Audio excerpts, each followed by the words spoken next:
மதிமுகம் தொலைக்காட்சி வழங்கும் மக்களுக்காக for the people. Title sponsor by Sathya, powered by Mahil fencing, co sponsor by Kanchipuram SM silks.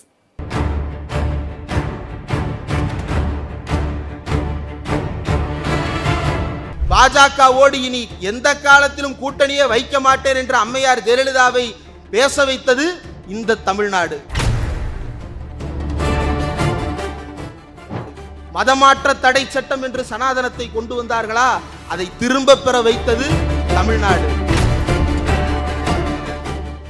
Edappadi Palaniswami போல துப்பாக்கி எடுத்துக்கொண்டு 13 பேரை சுட்டு படுகொலை செய்யவில்லை. மாறாக ஜனநாயக குரல்களுக்கெல்லாம் செவி கொடுத்து இந்த அரசு தன்னை சரியான பாதையில் தகவமைத்துக் கொண்டு நடந்திருக்கிறது. ஊடகவியாளர் வராதீங்க.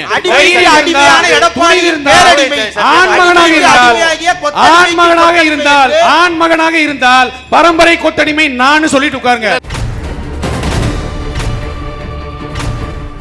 இஸ்லாமியர்களை பாதிப்புக்கு உள்ளாக்குகின்ற நிலைப்பாட்டை தான் அவர் வைத்திருக்கிறார். இஸ்லாமியர்களுக்கு உரிமை இருக்கக்கூடாது என்ற நிலைப்பாட்டை வைத்திருக்கிறார். அதனால் தான் ஜட்ஜு சொல்றாரே ஏத்துங்கன்னு சொல்றாரு. ஜட்ஜு சொன்னாரே ஜெயலலிதாவை ஜெயில போடுங்கன்னு, அமைதியா வேடிக்கை பார்த்திருக்க வேண்டியதானே.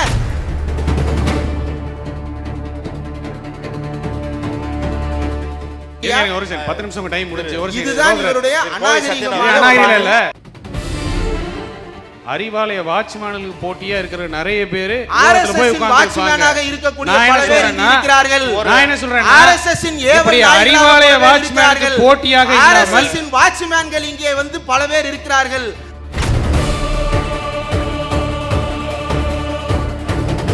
மதிமுகம் தொலைக்காட்சி ஒருங்கிணைத்திருக்கின்ற மக்களுக்காக ஃபார் தி பீப்புள் நிகழ்ச்சிக்கு வந்திருக்கின்ற விருந்தினர்கள் மக்கள் அனைவருக்கும் என்னுடைய வணக்கம்.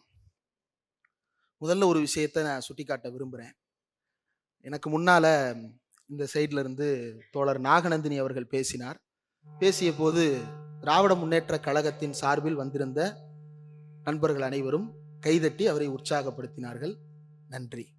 அதே போல அந்த பக்கம் உட்கார்ந்திருக்கிற திரு கோவை சத்தியன் அவர்கள் வரும்போது அதிமுகவிலிருந்து வந்திருக்கிற தோழர்கள் கைதட்டி உற்சாகப்படுத்தினார்கள். வாழ்த்துக்கள். ஆனால் ஒரு விஷயத்தை மறந்து விடாதீர்கள் அதிமுக தோழர்களே, நீங்கள் பாஜகவுடன் கூட்டணியில் இருக்கிறீர்கள். உங்கள் கூட்டணி கட்சியிலிருந்து தான் தோழர் விஜயதரணி அவர்கள் பேசினார். அவர் பேசும்போது ஏன் அதிமுகவை சேர்ந்தவர்கள் யாருமே கைதட்டக்கூட முன்வரவில்லை என்பதை நான் ஒரு கேள்வியாக உங்களுக்கு எல்லாம் வைக்கிறேன். அடுத்த சுற்றுக்கு வரும்போது பெரிய உற்சாகத்தை அவருக்கு தர வேண்டும் என்று கேட்டுக்கொள்கிறேன். ஏன் இந்த வேறுபாடு வந்திருக்கிறது அப்படின்னா, ஏன் இதை சுட்டிக்காட்ட விரும்புகிறேன் அப்படின்னா, ஒருவேளை இந்த தரப்பிலிருந்து விசிகாவிலிருந்து ஒருவர் வந்திருந்தார், இங்கு இருக்கக்கூடிய திமுக தோழர்கள் கைதட்டி இருப்பீர்களா? தாராளமாக கைதட்டி இருப்பார்கள். கம்யூனிஸ்ட் கட்சியிலிருந்து ஒருவர் வந்திருந்தாலும் கைதட்டி இருப்பார்கள். அந்த அளவிற்கு அவருக்கு கூட திமுக காரங்க தான் கைதட்ட வேண்டியதா இருக்குது. அந்த பாசத்துல கைதட்டி இருப்பாங்க. 2 தடவை எம்எல்ஏ ஆக்கினவங்க இல்லையா, 3 தடவை. ரைட், நம்ம பேசுவோம். இப்போ ஏன் அதை சொல்ல வேண்டியது இருக்குது அப்படின்னா, ஒரு தேர்தலை சந்திக்க போகின்ற ஒரு கட்சிக்கு அவர்களுடைய கட்சியின் பலம் ரொம்ப முக்கியம், அவர்களுடைய கடந்த கால ஆட்சியின் பலம் ரொம்ப முக்கியம். அது எல்லாவற்றுக்கும் மேலாக தேர்தல் களத்திற்கு போகும்போது கூட்டணி பலமும் வியூகமும் மிக மிக முக்கியம். அந்த கூட்டணி அம்மையார் ஜெயலலிதா அவர்கள் மறைந்ததில் இருந்து இப்போது வரைக்கும் அதிமுகவின் தொண்டர்கள் பாஜகவோடு அதிமுக வைத்திருக்கின்ற கூட்டணியை விரும்பாதவர்களாகவே இருக்கிறார்கள் என்பதை களத்தில் இருக்கக்கூடிய இங்கே இருக்கக்கூடிய தொண்டர்களே நிரூபித்திருக்கிறார்கள். அவருக்கு நான் நன்றியை சொல்ல விரும்புகிறேன். இன்றைக்கு எனக்கு முன்னால் பேசிய விஜயதரணி அவர்களும் திரு கோவை சத்தியன் அவர்களும் பல்வேறு கேள்விகளை முன்வைத்து பேசியிருக்கிறார்கள். தமிழ்நாட்டில் உண்மையிலேயே கடன் சுமை அதிகரித்து விட்டது, மிகப்பெரிய கடனாளியாக தமிழ்நாட்டை மாற்றிவிட்டார் மு.க. ஸ்டாலின் என்று போகிற போக்கில் ஒரு குற்றச்சாட்டை முன்வைத்திருக்கிறார்.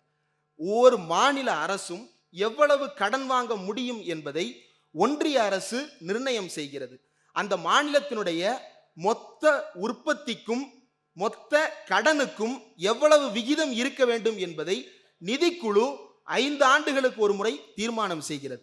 அப்படி 15வது நிதிக்குழு வைத்திருக்கின்ற வரம்பு என்னவென்றால் டெப்ட் டு ஜிடிபி ரேஷியோ அப்படின்னு சொல்லுவாங்க. அதாவது ஒரு மாநிலத்தினுடைய மொத்த உற்பத்தி அளவில் கடன் எவ்வளவு விகிதமாக இருக்கலாம் அப்படின்றதுல இருந்து டெப்ட் டு ஜிடிபி ரேஷியோ என்பதை 15வது நிதிக்குழு 28.70% நிர்ணயித்திருக்கிறது.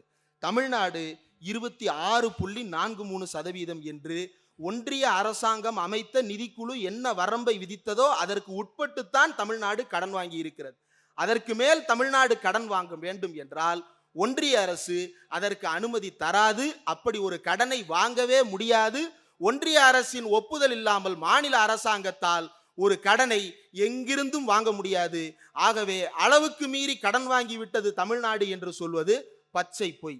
இரண்டாவது, ஒரு ஒன்றிய அரசுக்கு சராசரியாக அவர்களுடைய ஜிடிபியில் 40% வரைக்கும் கடன் இருந்தது கடந்த காலம். இந்த ஒன்றிய பாஜக அரசு பொறுப்பேற்றதற்கு பிறகு 60% மாறி இருக்கிறது. 1.5 மடங்கு அதிகமான கடனை வாங்கி இந்தியர்கள் தலையில் ஏற்றி இருப்பது திமுக அரசு அல்ல, ஒன்றிய பாஜக அரசு. அதை ஆதாரங்களோடு வாய்ப்பிருந்தால் அவர்கள் மறுக்கட்டும். அடுத்ததாக, இன்றைக்கு ஆளுநர் RN ரவி சட்டப்பேரவையில் அநாகரிகமாக நடந்து கொண்ட விதத்தை விஜயதரணி அவர்கள் நியாயப்படுத்தி பேசினார். உண்மைக்கு புறம்பான தகவலை ஆளுநரால் பேச முடியுமா என்றெல்லாம் அவர் கேள்விகளை எழுப்பியிருந்தார். ஆளுநருக்கு சில உண்மையான தகவல்களை நாம் எடுத்து சொல்ல வேண்டிய கடமை இருக்கிறது. இந்திய அளவில் MSME அப்படின்னு சொல்லப்படக்கூடிய குறு சிறு மற்றும் நடுத்தர நிறுவனங்கள் என்ற நிறுவனங்களினுடைய எண்ணிக்கையில் தமிழ்நாடு மிக மிக பின்தங்கி இருக்கிறது, மிக மிக மோசமாக இருக்கிறது. இந்தியாவிலேயே இவ்வளவு கம்மியான MSME இருக்கக்கூடிய மாநிலம் தமிழ்நாடு தான். ஆனா அதை எனக்கு எழுதி கொடுத்த அரசாங்கம் தப்பான தகவல் எழுதி கொடுத்திருக்குது அப்படின்னு ஆளுநர் RN ரவி தன்னுடைய கிண்டி சமஸ்தானம் ஏதோ ஒண்ணு கிண்டியில உட்கார்ந்து கொண்டு அவர் பேசி இருக்கிறார். ஆதீனம்லாம் சொல்லக்கூடாது, மடம். கிண்டி மடத்தில் உட்கார்ந்து ஆதீனம் தமிழர்கள். ஆமா, அதனால ஆதீனத்தை விட்டுறலாம். கிண்டி மடத்தில் உட்கார்ந்து காஞ்சிபுரத்தினுடைய பிரான்ச் ஆபீஸ் அவர் எடுத்து நடத்தலாம்னு நினைக்கிறேன். ரொம்ப சிறப்பா அவர் பிரச்சாரம் பண்றாரு, பொய்யா பிரச்சாரம் பண்றாரு. அவர் சொன்ன தரவில் எவ்வளவு பொய் இருக்கிறது என்பதை பாருங்கள். MSME நிறுவனங்களினுடைய பட்டியலை எடுத்து பார்த்தால் குஜராத்தில் இருக்கக்கூடிய MSME நிறுவனங்களுடைய எண்ணிக்கை இந்தியாவுக்கே மாடல் ஸ்டேட், இந்தியாவுக்கே முன்மாதிரி மாநிலம் என்று குஜராத்தை சொன்னார்கள். அந்த குஜராத்தில் இருக்கக்கூடிய MSME நிறுவனங்களுடைய எண்ணிக்கை 42 லட்சம். பீகாரில் இருக்கக்கூடிய MSME நிறுவனங்களுடைய எண்ணிக்கை 40 லட்சம். சமீபத்தில் ஆட்சியை கைப்பற்றி இருக்கிறார்களே ஆந்திர பிரதேசம், அங்கு MSME நிறுவனங்களுடைய எண்ணிக்கை 37 லட்சம். தமிழ்நாட்டில் MSME நிறுவனங்களுடைய எண்ணிக்கை, பதிவு செய்யப்பட்ட எண்ணிக்கை 60 லட்சம் என்று தமிழ்நாடு அரசு சொல்லவில்லை, நான் சொல்லவில்லை. dashboard.msme.gov.in என்பதில் ஸ்டேட் வைஸ் உதயம் ரிஜிஸ்ட்ரேஷன் என்கின்ற பட்டியலில் ஒன்றிய அரசு குறிப்பிட்டிருக்கிற தகவலின்படி தமிழ்நாட்டில் 60 லட்சம் தமிழ்நாட்டில் 60 லட்சம் MSME நிறுவனங்கள் இருக்கின்றன. சரி, MSME விட்டுறலாம். அது சிறு குறு மற்றும் நடுத்தர நிறுவனங்கள், தொடக்கநிலை நிறுவனங்கள், புது தொழிலை தொடங்குகின்ற நிறுவனங்கள், ஸ்டார்ட் அப் ஆண்டர்பிரனர்ஸ் அப்படின்னு சொல்லப்படுற நிறுவனங்கள், அதனுடைய எண்ணிக்கை என்னவாக இருக்கிறது என்றால் 2021ஆம் ஆண்டு எடப்பாடி பழனிசாமி அவர்கள் தமிழ்நாட்டில் ஆட்சி கட்டிலிருந்து மக்களால் விரட்டி அடிக்கப்பட்ட போது தமிழ்நாட்டில் MSME நிறுவனங்களுடைய எண்ணிக்கை வெறும் 2000, ஸ்டார்ட் அப் நிறுவனங்களுடைய எண்ணிக்கை வெறும் 2000.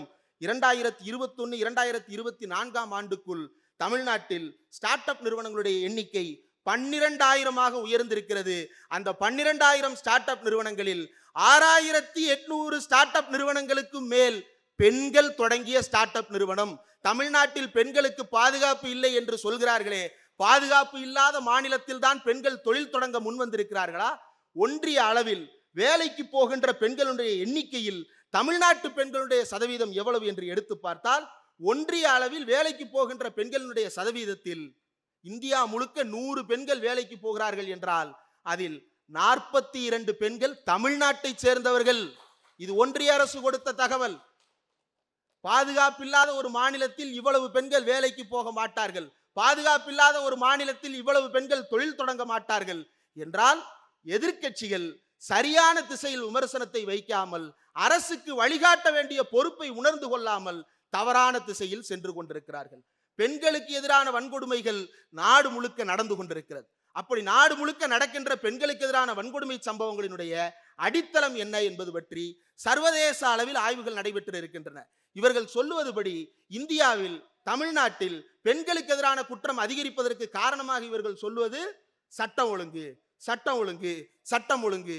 தமிழ்நாட்டில் இருக்கக்கூடிய சட்டம் ஒழுங்கின் காரணமாகத்தான் பெண்கள் மீது வன்கொடுமை அதிகரித்திருக்கிறது. சட்டம் ஒழுங்கு சரியாக இருக்கின்ற காரணத்தால் தான் வழக்கு பதிவு செய்வதற்கு தைரியத்தோடு மக்கள் முன்வருகிறார்கள்.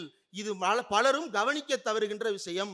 பொள்ளாச்சி பாலியல் வன்கொடுமை சம்பவத்தின் போது அதை வழக்காக கொடுக்க முன்வந்த பெண்ணின் பெயரை குறிப்பிட்டு, அவருடைய அண்ணன் பெயரை குறிப்பிட்டு, அவருடைய விலாசத்தை குறிப்பிட்டு இந்த அதிமுக எடப்பாடி பழனிசாமி தலைமையிலான அரசு பிரஸ் ரிலீஸ் கொடுத்து, அந்த பிரஸ் ரிலீஸை பார்த்து அதிமுகவை சேர்ந்த குண்டர்கள் சில பேர் அந்த பெண்ணின் வீட்டிற்கு போய் அந்த பெண்ணினுடைய அண்ணனை அடிதடி செய்தார்கள். அப்படிப்பட்ட நிலையை மாற்றி அவர்களுக்கு நம்பிக்கை அளித்து அவர்களுக்கு நீதியை பெற்று தருகின்ற வேலையை திமுக அரசு முன்னெடுத்திருக்கிறது. அதனால்தான் ஒரு கம்ப்ளைண்ட் வருகிறது என்றால் 24 மணி நேரத்தில் இருந்து அதிகபட்சம் 48 மணி நேரத்திற்குள் அவர்கள் மீது நடவடிக்கை எடுக்கப்படுகிறது. அந்த பெண்களே பேசி இருக்கிறாங்க, அந்த குடும்பங்களே பேசி இருக்காங்க. ஒரு நிமிஷம் தரடி. அந்த எஸ்பி யாருக்கு? ஆந்திர அரசுல இருந்து வந்தவரா? அந்த எஸ்பி லீக் அவுட் பண்ணவர் கேரளாவா? இல்ல, அதாவது நீங்க பேசும்போது நான் எதுவும் கீழ வேலை பார்த்தவரா? அடுத்த சுற்றுல அவங்க பதில் சொல்லட்டும், நான் அதுக்கு மறுப்பு தெரிவிக்கிறதுக்கு அடுத்த சுற்றுல நான் பயன்படுத்தி வேலை பார்த்த எஸ்பியா தமிழ்நாடு கவர்மெண்ட் கீழ. இப்போ யாரு முதலமைச்சர்? அந்த பெண்களுக்கு உளவியல் ரீதியாக பாதிப்பு இருக்க கூடாது என்பதற்காக அவர்களுக்கு கவுன்சிலிங் கொடுப்பதற்கு வரைக்கும் முயற்சி எடுத்து, மருத்துவர்களை நியமித்து, சைக்காலஜிஸ்டை நியமித்து முயற்சி எடுத்து அவர்களை தன்னம்பிக்கையோடு பிறல் சாட்சியாக மாறாமல் கோர்ட்டுக்கு கூட்டி வந்தது தமிழ்நாடு அரசு என்று அத்தனை செய்தி நிறுவனங்களிலும் செய்திகள் இருக்கிறது. வாய்ப்பு இருப்பவர்கள் அதை எடுத்து பார்த்து தெரிந்து கொள்ளட்டும். அடுத்ததாக, அதாவது சார் பல்வேறு விஷயங்கள் அப்படின்னா என்னன்னு திமுகவுக்கு தெரியுமா? பேர் வைக்கிறாங்களே, சோறு வச்சாங்களா அப்படின்ற மாதிரி எல்லாம் கேட்டார். எடப்பாடி பழனிசாமி ஒரு சோறு வச்சார், பொங்கச்சோறு வச்சார் ஏர்போர்ட்ல. திராவிடம் என்பது குறித்து ஆளுநர் ஒரு கருத்து சொல்றாரு. அது குறித்து உங்க கருத்து என்னன்னா, திராவிடம்னா அதெல்லாம் அறிஞர்கள்ட்ட கேட்கணும், அதுக்கெல்லாம் புத்தகங்கள் எடுத்து படிக்கணும். சரி, அப்படி படிச்ச புத்தகத்து பேரை சொல்லுங்கன்னா புத்தகத்தை அந்த உள்ள இருக்கு எடுத்து காட்டுறேன்னு உள்ள போனவர் தான் இன்னைக்கு வரைக்கும் அந்த புத்தகத்தை எடுத்து காட்டவே இல்லை. திராவிடம்னா என்னவென்றே தெரியாத ஒருவர் அண்ணா திராவிட முன்னேற்ற கழகத்தினுடைய பொதுச் செயலாளர் என்று தனக்குத்தானே பட்டம் சூட்டி கொள்ளுகிறார் என்றால் இதைவிட மோசடி வேறு என்னவாக இருக்க முடியும்? அடுத்து, தமிழ்நாட்டினுடைய கல்வித்தரம் குறித்து ஆளுநர் ஆர்.என். ரவி கேள்வி எழுப்புகிறார். இந்தியாவிலேயே அதிகமான கல்லூரிகளை கொண்ட மாநிலங்களின் பட்டியலில் தமிழ்நாடு 5வது இடத்தில் இருக்கிறது. ரொம்ப குறிப்பாக 2022ஆம் ஆண்டு தமிழ்நாட்டில் PhD படிப்பதற்காக பதிவு செய்த மாணவர்களுடைய எண்ணிக்கை 28,867. இந்தியாவிலேயே அதிகமான மாணவர்கள் PhD படிக்கின்ற மாநிலமாக தமிழ்நாடு தான் இருக்கிறது. அதில் 28,000 பேரில் 15,000த்திற்கும் மேற்பட்டோர் பெண்கள் என்று India Today, Times of India போன்ற இதழ்கள் கட்டுரை வெளியிட்டிருக்கின்றன. படிப்பவர்கள் தயவு செய்து படித்து தெரிந்து கொள்ளுங்கள். எடப்பாடி அவர்களை போல போய் தேடிக்கொண்டே இருக்காமல் உங்களுடைய கூகுள் போனை எடுத்து தேடி படித்து தெரிந்து கொள்ளுங்கள். இப்படி ஒவ்வொரு தகவலும் பிழையான தகவலாக முன்வைத்துக் கொண்டே இருக்கிறார்கள். ஒரே ஒரு கேள்வியை நான் முன்வைக்க விரும்புகிறேன். எடப்பாடி பழனிசாமி ஒவ்வொரு முறை தேர்தலுக்கு வரும்போதும் அமைதி, வளம், வளர்ச்சி இதெல்லாம் அவருடைய கொள்கையாக அவர் முன்வைக்கிறார். எப்படி? திருப்பரங்குன்றத்துல இஸ்லாமியர்களை பாதிக்கின்ற வகையில், இஸ்லாமியர்களுடைய உரிமைகளை நசுக்குகின்ற வகையில், மலைக்கு மேல தர்காவுக்கு பக்கத்துல தீபம் ஏத்தணும்னு ஒரு நீதிபதி சொல்றாரு. ஏத்துனா என்ன தப்புன்னு எடப்பாடி பழனிசாமி கேட்கிறார். இதுதான் தமிழ்நாட்டில் அமைதியை பாதுகாக்கின்ற லட்சணமா? ஒன்றிய அரசு தமிழ்நாட்டுக்கு இதுவரை 55,000 கோடி ரூபாய்க்கு மேல் நிலுவைத் தொகை தர வேண்டி இருக்கிறது. கருத்தை நீங்க எடுத்து வைங்க. நீங்க உங்களுடைய பாயிண்ட பேசும்போது, உங்களுடைய கருத்தை பேசும்போது உங்களுடைய ரவுண்ட்ல பேசுங்க. நான் பேசி முடிச்சுக்கிறேன். நீங்க பேசும்போது யாரும் குறுக்கிடல, கீழே இருக்கிறவங்களுக்கும் குறுக்கிட தெரியும். அவங்க குறுக்கிட ஆரம்பிச்சாங்கன்னா அரங்கம் தாங்காது. தயவு செய்து அமைதியா இருங்க. அத உங்களுடைய நேரத்துல பரப்புங்க. எடப்பாடி பழனிசாமி திருப்பரங்குன்றத்தில் என்ன நிலைப்பாடு வைத்திருக்கிறார்? இஸ்லாமியர்களை பாதிப்புக்கு உள்ளாக்குகின்ற நிலைப்பாட்டை தான் அவர் வைத்திருக்கிறார். இஸ்லாமியர்களுக்கு உரிமை இருக்கக்கூடாது என்ற நிலைப்பாட்டை வைத்திருக்கிறார். அதனால்தான் ஜட்ஜு சொல்றாரே ஏத்துங்கன்னு சொல்றாரு. ஜட்ஜு சொன்னாரே ஜெயலலிதாவை ஜெயில போடுங்கன்னு, அமைதியா வேடிக்கை பார்த்திருக்க வேண்டியதானே? எதுக்கு காவிரியை வச்சுக்க அம்மா விட்டுன்னு போஸ்டர் ஓட்டுனீங்க? ஜட்ஜு சொல்றதையெல்லாம் ஏத்துக்கிட வேண்டியதானே? அப்போ ஜட்ஜு சொன்னாலும் சொல்லாட்டியும் நம்முடைய நிலைப்பாடு என்ன என்பதில் ஒரு தெளிவு இருக்க வேண்டும். அதற்கு தலையில் கொள்கை தெளிவு இருக்க வேண்டும், சிந்தனை தெளிவு இருக்க வேண்டும். திராவிடம் என்றால் என்னவென்றே தெரியாத ஒருவருக்கு அப்படிப்பட்ட சிந்தனை தெளிவு இருப்பதற்கு வாய்ப்பே இல்லை என்பதை தமிழ்நாட்டு மக்கள் நன்றாக தெரிந்து வைத்திருக்கிறார்கள். போதாக்குறைக்கு பாஜகவோடு கூட்டணி வைத்துக் கொண்டு இன்றைக்கு ஆளுநர் அடாவடியாக நடந்து கொண்டதை வெளியில் வந்து ஆதரித்து பேட்டி கொடுத்திருக்கிறார். அதிமுக ஆட்சி காலத்தில், எடப்பாடி ஆட்சி காலத்தில் எடப்பாடி பழனிசாமி அவர்களுக்கே தெரிவிக்காமல், அரசாங்கத்திற்கே தெரிவிக்காமல் அன்றைக்கு ஆளுநராக இருந்த பன்வாரிலால் புரோஹித் ஆங்காங்கே ஆய்வுகளுக்கு அவராக சென்று கொண்டிருந்தார். அதை கண்டிக்க அன்றைக்கு எதிர்க்கட்சி தலைவராக இருந்த மு.க. ஸ்டாலினுக்குத்தான் துணிச்சல் இருந்தது. அதன் மூலமாகத்தான் மக்களின் நன்மதிப்பை அவர் பெற்றார். ஆனால் இன்றைக்கு ஆளுநருக்கு சாமரம் வீசுகின்ற அளவுக்கு எடப்பாடி பழனிசாமி அவர்கள் தரம் தாழ்ந்து போவார் என்பதை தமிழ்நாட்டு மக்கள் அதிர்ச்சியாக பார்த்து கொண்டிருக்கிறார்கள். இந்த அதிர்ச்சி வைத்தியங்களை எடப்பாடி இன்னும் நிறைய கொடுக்கவிருக்கிறார். அதனாலதான் அறநிலையத்துறை காசுல காலேஜ் கட்டுறாங்க, அறநிலையத்துறை காசுல காலேஜ் கட்டுறாங்க பாருங்க அப்படின்னு எடப்பாடி பழனிசாமி ஒரு RSS காரராகவே மாறி போய் பேசி கொண்டிருக்கிறார்.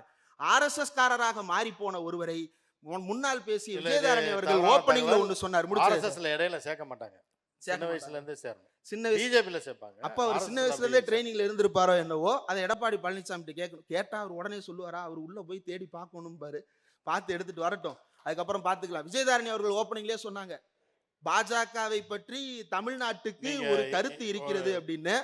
அப்படியான கருத்து இருக்கிறது என்றால் அந்த கருத்து உருவானதற்கு காரணம் தந்தை பெரியார். இதுதான் இவருடைய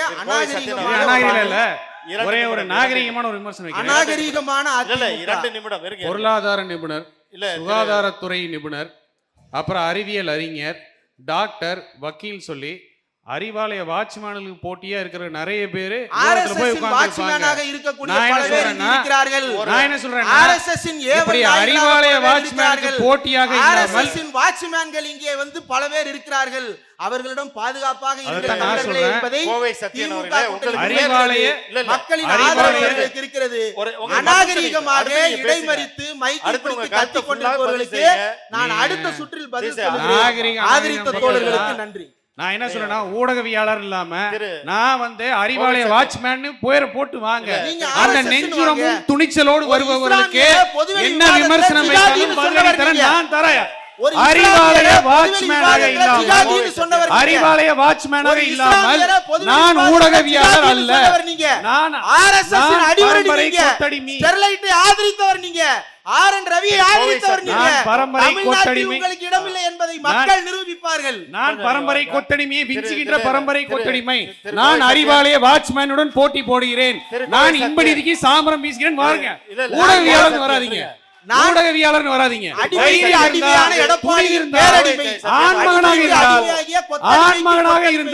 ஆண்மகனாக இருந்தால் பரம்பரை கொத்தடிமை நான் சொல்லிட்டு உட்காருங்க. ஊடகவியாளர் வராதீங்க. ஒரு பிரச்சனை வந்துருச்சுனா நீ ஆம்பளையான்னு கேக்குறது இருக்குல்ல, இதை விட கேவலமான புத்தி எங்கேயும் இருக்க முடியாது. அது என்ன கேள்வி? நீ ஆம்பளையா பொம்பளையான்னு? ஆம்பளையா இருந்தா பொம்பளையா இருந்தா நான் மனுஷன், சுயமரியாதை உள்ளவன், நான் கேள்வி கேட்பேன், எடப்பாடி பதில் சொல்லணும். தேரடி வருங்க, உங்க 2ஆம் கிட்ட வரும்போது பேசுங்க. தேரடி ஒரு நிமிஷம் இருங்க. இல்ல அதை நீங்க பதில் சொல்லுங்க, நீங்க பதில் சொல்லுங்க. நீங்க திரு மு.க. ஸ்டாலினை பத்தி நீங்களும் வச்சீங்க இல்ல, சொன்னீங்களா? அது குடும்பம் வாரிசு வச்சீங்க, அவரும் அவரு தான் வைக்கிறாரு. நீங்க அடுத்து வரும்போது நீங்க சொல்லுங்க. இப்ப என்ன இருக்கு உங்களுக்கு? ஐயா நீங்க பேசுறதுக்கு அனுமதிக்கப்படலைன்னா பரவாயில்ல. இல்ல அதை நீங்க பேசும்போது பேசுங்க ஐயா. நீங்க பேசும்போது இல்ல அவங்கள பத்தி நீங்க கவலைப்படுறீங்க. இல்ல இல்ல சார், சார் நீங்க மேடையில் இல்லாதவங்களை பத்தி பேசாதீங்க. விஜயதரணி அவர்கள் வந்து பேசும்போது போகிற போக்கில் தனிநபர் விமர்சனம் செய்து விட்டோம் அப்படின்னு சொன்னாரு. தனிநபர் விமர்சனம் எல்லாம் இல்லை. 2015 அம்மையார் ஜெயலலிதா அவர்கள் தொடுத்த அவதூறு வழக்குல 2016 அவருக்கு ஒரு கீழமை நீதிமன்றம் பிடிவாரண்டே பிறப்பித்தது. ஆனாலும் அவர் சொல்லுகிறார், அம்மையார் ஆட்சியில் எங்களுக்கு பேச்சுரிமை இருந்தது என்று. அது மட்டுமல்ல, 23 செப்டம்பர் 2015 அன்று விகடன் இதழில் ஒரு கட்டுரை வெளியாகி இருக்கிறது. எம்எல்ஏக்களை வைத்து ஜெயலலிதா என்னை அடிக்க முயற்சித்தார், விஜயதாரணி பரபரப்பு குற்றச்சாட்டு என்று அந்த பத்திரிகை செய்தியில் அவர்கள் சொல்லி இருப்பது, விஜயதாரணி அவர்களே சொல்லி இருப்பது, எனக்கு பேசுவதற்கு வாய்ப்பே தரவில்லை, ஜெயலலிதாவினுடைய தூண்டுதலின் பேரில் அதிமுக எம்எல்ஏக்கள் என்னை அடிக்க முயற்சி செய்தார்கள், ஆபாசமான வார்த்தைகளால் பேசினார்கள் என்று இன்னும் பல குற்றச்சாட்டுகளை அவர் முன்வைத்திருக்கிறார். இதுவெல்லாம் இதை தான் இப்போ அப்படியே மாத்துறாரு. என்னன்னு, அதிமுக ஆட்சி காலத்தில் எங்களுக்கு பேச்சுரிமை இருந்தது, கருத்துரிமை இருந்ததுன்னு. ஆனால் 2015 அதிமுக ஆட்சி காலத்தில் அவர் வேறு ஒரு கருத்தை சொல்லி இருக்கிறார். வாய்ப்பு இருந்தால் அவர் இன்னொரு மேடையில் அதற்கான பதிலை சொல்லட்டும். நவோதயா பள்ளிக்கூடங்களை தமிழ்நாடு ஏற்றுக்கொண்டால் தமிழ்நாட்டினுடைய பள்ளிக்கல்வியினுடைய தரம் உயரும் என்று அவர் ஒரு கருத்தை சொல்லுகிறார். இந்த நவோதயா பள்ளிக்கூடத்தின் உதாரணத்திலிருந்து எடப்பாடி பழனிசாமி அவர்களுக்கு ஒரு முக்கியமான கடந்த கால உதாரணத்தை நான் மேற்கோள் காட்ட விரும்புகிறேன். 1986ஆம் ஆண்டு அன்றைக்கு ஒன்றிய அரசு, ராஜீவ்காந்தி அவர்கள் தலைமையிலான அரசு ஜவஹர் நவோதயா வித்யாலயா என்ற பள்ளிக்கூடங்களை இந்தியா முழுக்க திறந்தது. இன்றைக்கு வரைக்கும் அது செயல்பாட்டில் இருக்கிறது. மொத்த இந்தியாவிலும் அந்த பள்ளிக்கூடத்தில் படிக்கின்ற மாணவர்களுடைய எண்ணிக்கை எவ்வளவு தெரியுமா? 2.88 லட்சம் பேர் தான். மொத்த இந்தியாவுக்கு 3 லட்சம் பேர் கூட படிக்காத ஒரு பள்ளிக்கூடத்தை தமிழ்நாட்டுக்கு வந்தா தமிழ்நாட்டின் பள்ளிக்கல்வி தரம் உயர்ந்து விடும் என்று விடுவது அப்பட்டமான அவதூறு, அப்பட்டமான பொய். அது மட்டுமல்ல, 86ஆம் ஆண்டு அந்த நவோதயா பள்ளிக்கூடங்களை இந்தியா முழுக்க அமல்படுத்த அன்றைய அரசு முயற்சி செய்த போது தமிழ்நாடு கடுமையாக எதிர்த்தது. பராசக்தி திரைப்படம் இப்போது வெளியான சிவகார்த்திகேயன் படத்தில் என்னென்ன காட்சிகள் எல்லாம் காட்டப்பட்டதோ அந்த காட்சிகள் எல்லாம் 86ஆம் ஆண்டிலும் தமிழ்நாட்டில் நடந்தேறின. அப்போது ஆளும் கட்சி தலைவராக, முதலமைச்சராக இருந்தவர் மாண்புமிகு டாக்டர் எம்ஜி ராமச்சந்திரன் அவர்கள். அவர் மக்களுடைய உணர்வை புரிந்து கொண்டு ராஜீவ்காந்தியோடு காங்கிரஸோடு கூட்டணியில் இருந்த எம்ஜிஆர் நாங்கள் இந்த திட்டத்தை ஏற்றுக்கொள்ள மாட்டோம் என்று அறிவித்தார். அந்த அழுத்தத்தை ஏற்படுத்தியது தமிழ்நாடு. கோட்டீஸ்வரன் சார் சொல்லும்போது திடீரென்று இது பெரியார் மண்ணாக மாறிவிட்டதா என்று சொன்னார். திடீரென்றெல்லாம் மாறவில்லை. ஆனால் திடீரென்று இந்த மாநிலத்திற்குள் அதிர்வலைகளை ஏற்படுத்தி இதை சனாதன மண்ணாக்க முயற்சிகள் நடந்து கொண்டே இருந்தது. அந்த முயற்சி நடந்த போதெல்லாம் தமிழ்நாடு தட்டி கேட்டு அதை திரும்ப பெற வைத்திருக்கிறது. 1986இல் நவோதயா பள்ளிக்கூடங்களை எம்ஜிஆரை அமல்படுத்த விடமாட்டேன் என்று சொல்ல வைத்தது இந்த தமிழ்நாடு. அது மட்டுமல்ல, பொருளாதார ரீதியாக இடஒதுக்கீடா அதை திரும்ப பெற வைத்தது தமிழ்நாடு. மதமாற்ற தடை சட்டம் என்று சனாதனத்தை கொண்டு வந்தார்களா, அதை திரும்ப பெற வைத்தது தமிழ்நாடு. ஆடு கோழி பலியிட தடை சட்டம் என்று கொண்டு வந்து சனாதனத்தை புகுத்த பார்த்தார்களா, அதை திரும்ப பெற வைத்தது தமிழ்நாடு. பாஜகவோடு இனி எந்த காலத்திலும் கூட்டணியே வைக்க மாட்டேன் என்று அம்மையார் ஜெயலலிதாவை பேச வைத்தது இந்த தமிழ்நாடு. ஆக இந்த தமிழ்நாடு பெரியார் மண்ணாக பாதுகாக்கப்பட்டதில் பல தலைவர்களுக்கு பங்கு இருக்கிறது. அந்த தலைவர்களுக்கு எவ்வளவு பங்கு இருக்கிறதோ அதை விட பெரும் பங்கு தமிழர்களாகிய மக்களுக்கு உண்டு. பெரியாரை அவர்கள் புரிந்து கொண்ட காரணத்தால் தான் இதையெல்லாம் திரும்ப பெற வைத்து தமிழ்நாடை பெரியார் மண்ணாகவே பாதுகாத்து கொண்டிருக்கிறார்கள். இன்னொரு விஷயத்தையும் சொல்ல வேண்டும். ஆளும் கட்சியின் தவறுகளை சுட்டிக்காட்ட வேண்டும் என்று சொன்னார்கள். ஆம், துப்புரவு பணியாளர்கள் விவகாரத்தில் ஆளும் கட்சி சரியாக நடந்து கொள்ள வேண்டும் என்று சுட்டிக்காட்டினோம். கடந்த வாரம் அமைச்சர் சேகர்பாபுவே முன்னின்று அந்த பணியாளர்கள் அத்தனை பேரையும் மாநகராட்சி பணியாளர்களாக மாற்றுகிறேன் என்று உத்தரவாதத்தை அளித்திருக்கிறார். செவிலியர்கள் போராட்டத்திற்கு துணை நின்றோம். இன்றைக்கு லேபர் கமிஷனர் அலுவலகத்தில் நடந்த பேச்சுவார்த்தை சுமூகமாக முடிவெட்டப்பட்டிருக்கிறது. ஜாக்டோ ஜியோ போராட்டத்திற்கு துணை நின்றோம். அதற்கு அரசு செவிசாய்த்து தமிழ்நாடு பென்ஷன் ஸ்கீம் என்று புதிய திட்டத்தை அறிவித்து அவர்கள் வயிற்றில் பால் வார்த்திருக்கிறது. 12 மணி நேர வேலை திட்டத்தை அரசு கொண்டு வர முயற்சி செய்தது. சுட்டி காட்டினோம், விமர்சித்தோம். அரசு வெளிப்படையாக நடந்த தவறை ஒப்புக்கொண்டு இனி இது நடக்காது என்று உத்தரவாதம் கொடுத்தது. எடப்பாடி பழனிசாமி போல துப்பாக்கி எடுத்துக்கொண்டு 13 பேரை சுட்டு படுகொலை செய்யவில்லை. மாறாக ஜனநாயக குரல்களுக்கெல்லாம் செவி கொடுத்து இந்த அரசு தன்னை சரியான பாதையில் தகவமைத்துக் கொண்டு நடந்திருக்கிறது. அதனால் எது சரியோ அதன் பக்கத்தில் நிற்க வேண்டியது இந்த சனாதன காலகட்டத்தினுடைய கட்டாயமாக இருக்கிறது. இந்த சனாதன காலகட்டத்தில் பெரியார் மண்ணை பாதுகாக்க இந்த நிலைப்பாடுகளை பேச வேண்டி இருக்கிறது. கடைசியாக ஒரே ஒரு தகவல் மட்டும். நிறைய காசு கொடுத்தோம் என்று சொன்னார்கள். எத்தனை சதவீதம் கொடுத்தார்கள் என்பதை சொல்லவே மாட்டார்கள். அவர் பதில் சொல்லட்டும். கூட்டணியில் இருக்கக்கூடிய அதிமுக காரர் பதில் சொல்லட்டும். 9வது நிதிக்குழு இந்தியாவினுடைய மொத்த நிதி பகிர்வில் தமிழ்நாட்டுக்கு கொடுத்தது 7.93%. எப்ப? 1989-94. 2005-2010 12வது நிதிக்குழு தமிழ்நாட்டுக்கு கொடுத்தது 5.305%. ஆனா 15வது நிதிக்குழு 2021-2026 இடையில தமிழ்நாட்டுக்கு கொடுத்தது 4.079% தான். எங்கிருந்து எங்க வந்திருக்கு? 7.9%-இருந்து 4.07%-ஆக அப்படியே பல மடங்காக குறைத்து கொடுத்திருக்கிறார்கள். பணத்தை சொல்லுகிறார்களே, சதவீதத்தை சொல்லுங்கள், மாட்டிக்கொள்வார்கள். தமிழ்நாட்டிற்கு இப்போது வரைக்கும் அவர்கள் கொடுப்பது வெறும் 26 பைசா தான். இது யாரோ விட்ட கதை அல்ல. ஒன்றிய அரசு 6/2/2024 பங்கஜ் சௌத்ரி என்ற minister of state for ministry of finance, அதாவது நிதித்துறையினுடைய இணையமைச்சர் சொன்ன தகவல், தமிழ்நாட்டிற்கு ₹1 தமிழ்நாடு கொடுத்தால் நாங்கள் 29 பைசா தான் திருப்பி தருகிறோம் என்று. ஆக தமிழ்நாடு பெரியார் மண்ணாக பாதுகாக்கப்பட வேண்டியதனுடைய பொறுப்பை மக்கள் உணர்ந்திருக்கிறார்கள். தமிழ்நாடு வளர்ந்திருக்கிறது என்பதை அமர்த்தியா சென் போன்ற அறிஞர்கள் ஒப்புக்கொள்ளுகிறார்கள். ஆனால் இங்கே இருக்கக்கூடிய பலர் திராவிடம் என்றால் என்னவென்று தேடிக்கொண்டிருக்கக்கூடிய அறிஞர்களுக்கு தமிழ்நாட்டினுடைய வளர்ச்சி புலப்படாது. ஏன், கட்சி பேரே அவங்களுக்கு புலப்படாத போது எப்படி தமிழ்நாட்டினுடைய வளர்ச்சி அவர்களுக்கு புலப்படும்?